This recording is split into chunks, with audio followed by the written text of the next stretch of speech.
We're talking today about maintaining a LEHR garden. A LEHR garden was very specifically designed to be a very low maintenance garden system. There's nothing you really need to do on a daily basis.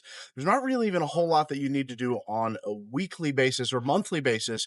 The main thing you need to do is just go out and look at it every now and then, make sure that everything is running appropriately. But there are a couple of things that can go wrong and a couple of maintenance pieces that need to be taken care of. So we're going to talk you through those here and how to deal with it, how to manage that.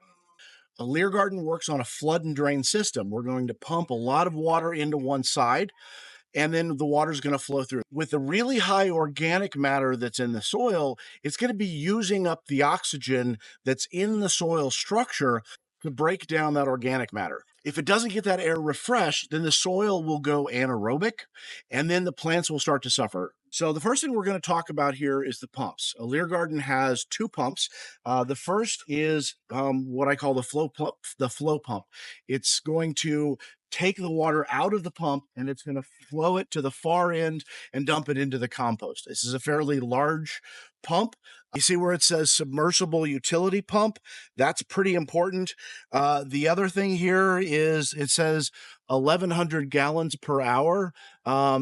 Sometimes I've done 1,600 gallons per hour. You want something that's going to be fairly powerful because this thing's only going to run for a minute or two in your garden. So we want to dump a lot of water really quickly.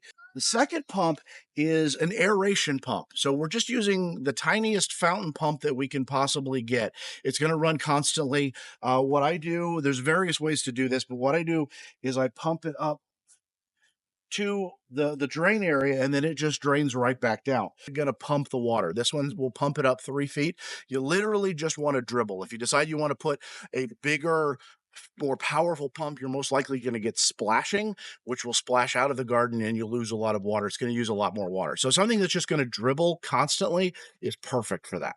The other piece of equipment that sometimes needs maintenance is the timers. The first one is a timer that's going to turn the water at the spigot off and on. The lines that we typically run to a LEHR garden aren't designed to be under pressure all of the time.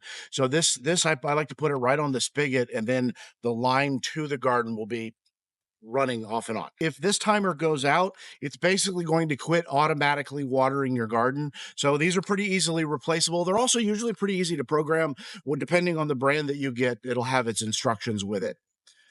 The second timer that we use is an electrical timer. Now, the one that I typically use, has the flexibility that I need, is an indoor light timer, so it needs to be protected from the weather.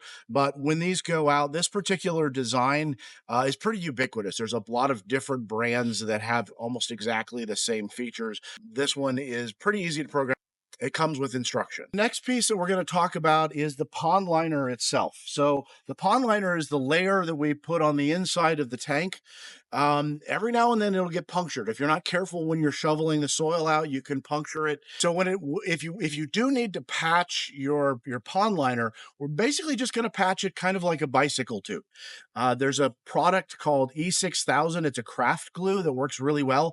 And what you want to do is clean it up real good, get it nice and dry, hit it with a little bit of sandpaper and spread a little bit of E6000 on it. And then you just take another scrap of pond liner, do basically the same thing, put that on top, put a weight on it. Now, what I always like to do is I put a piece of paper towel over the weight because if you put a weight on it and then it glues the weight to your bed, it can be a pain to get off. So we want to prevent that.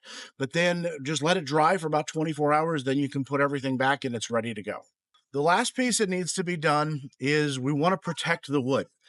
For that, we use an oil-based stain called Penafin, which is short for penetrating oil finish. It's the best product I found on the market. Thompson's Water Seal or another oil-based stain can work. They probably won't last as long. A Penafin finish will last about 1 to 2 years, depending on your sun and water exposure.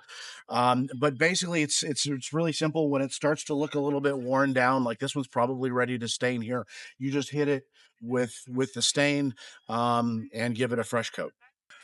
Those are the basics to maintaining your litter garden.